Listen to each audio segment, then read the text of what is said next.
Just to put it in perspective, I'm wearing my cap of Special Advisor Revenue today because what I'm dealing with today partly has nothing to do with federal land revenue.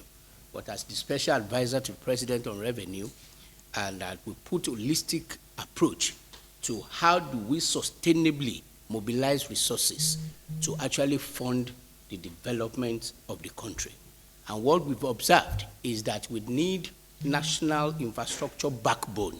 And to get this done, because if you look at the analysis of the Integrated Infrastructure Master Plan that was commissioned in 2020, we will require $895 billion in the next 10 years to actually gap the infrastructure problem that we have.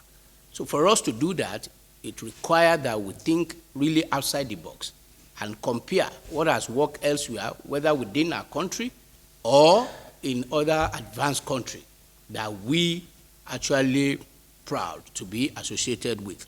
In coming up with this, that's why we, in the wisdom of Mr. President and magnanimity, so to say, of the Council, that they've approved the establishment of Renewed Hope Infrastructure Fund as the catalyst to actually drive our infrastructure agenda.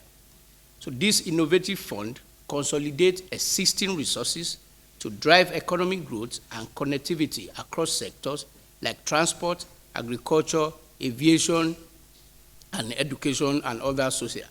It aims for inclusive progress, leaving no community behind. And this is expanding the initial Presidential Infrastructure Development Fund that we have.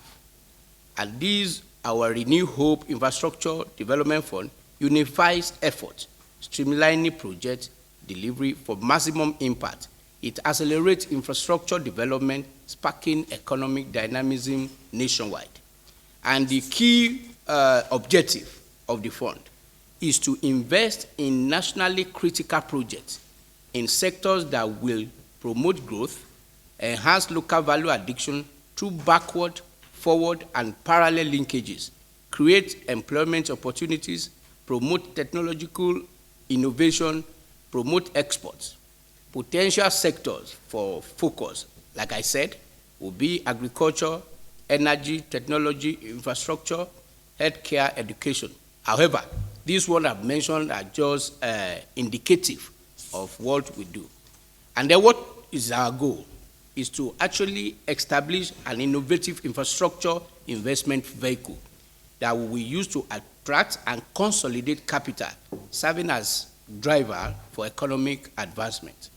It is also having as part of goals to execute strategic and meticulously choosing national infrastructure across several key sectors, like coastal road, the rail that we want to do, both southern and eastern rail, agriculture spanning from irrigation, storage, logistics, and cold chain and food security, ports, and our airports, and also to guarantee Nigeria that we secure most advantageous arrangement in financing all these ones. So what is the key focus, strategic focus for now? Like I said, we will focus more on road infrastructure, rail infrastructure, and agricultural infrastructure, port revitalization, and aviation enhancement. We believe that this vehicle will be one of the major vehicle and major thinking outside the boxes solution to our infrastructure gap. And we believe, hopefully by special grace of Almighty God, that Mr. President will launch this fund after the Honorable Minister Economic Planning and Budget will have done the supplementary budget that will take care of all these critical projects that we want to go on to. So we look forward that in the next few months, the fund will be launched, and then it will be domiciled in presidency as its precursor, which is the presidential infrastructure. This one is just expanding on that, and then hopefully before the end of in the next few years, we'll be able to bridge the gap that we have in infrastructure, and then we laid a solid foundation through which the food security, industrialization, and all other wonderful aims that we have, we'll be able to do, and at the end of the day, now help our internal revenue mobilization volume. And then when you look at the reason why we actually brought this fund, is just because of what you've said. I explained that the infrastructure gap that we have today runs to billions of dollars. But there are a lot of creative ways of financing that, except we have this kind of fund, it will not work. For example, when you talk about PPP, PPP will not work with this total government establishment. When you talk about pension contribution to fund a project, it will not come. So we set up this fund in order to be able to meet the requirements. You see, one of the aims is to attract, because no place in the world has government been so responsible for infrastructure development. And when we talk about infrastructure here, we are not only talking about roads, about rail, about airports, even the building, even the cable and what we have. So if you go to most of these advanced world, they have investment arm or fund management that relates the total amount that we may, as a government, contribute in some project may not be up to 10% of the total cost of the project.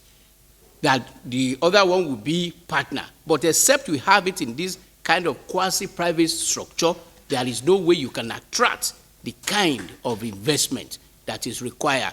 Part of what we discuss, which Honorable Minister Finance is leading, is one of the infrastructure investor in the world that is visiting us in a couple of days. Except you have this kind of structure, there is no way it can be helpful. It cannot be signing agreement with Ministry of Works that when I do Lagos Ibadan, what will happen? But when you have this kind of fund that has interest in investing in this critical national asset, take for instance, Lagos Badagry Sokoto Road. If it is done properly, in 11 hours, everything produced in Sokoto will be at the sea. Implication of that is that everything produced in Sokoto and the north is just 11 hours to the world, because when it gets to the sea, it is to the abroad. If you look at what we have today, we produce roughly 30 million metric tons of grain, but the total storage infrastructure we have is 1.5 million.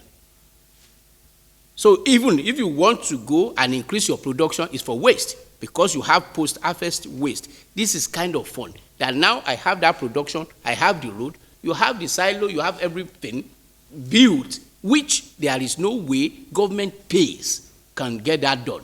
But you have investors that have this kind of vehicle that will do that. So when you talk about costing, it's not like a budgeting process. It's just provide the platform through which we attract these investors that have been coming, that they are just looking for right way to get it done. And I don't want to give specific example, but just for your information, look at Ibon here. What is the percentage of fund of Akwa Ibom government is in Ibon here? And it's running, but they have this kind of structure. The same thing when you go to Lamata, the train that we just commissioned recently in Lagos, what is the percentage of what it is through budgetary allocation? So we need this kind of structure in a creative way to solve our financing problem. The second question is about the Binance, about tax that you've requested for. And I think Honorable Minister has answered that question sufficiently. For us in revenue, it doesn't matter, because we are dealing with company, not individual.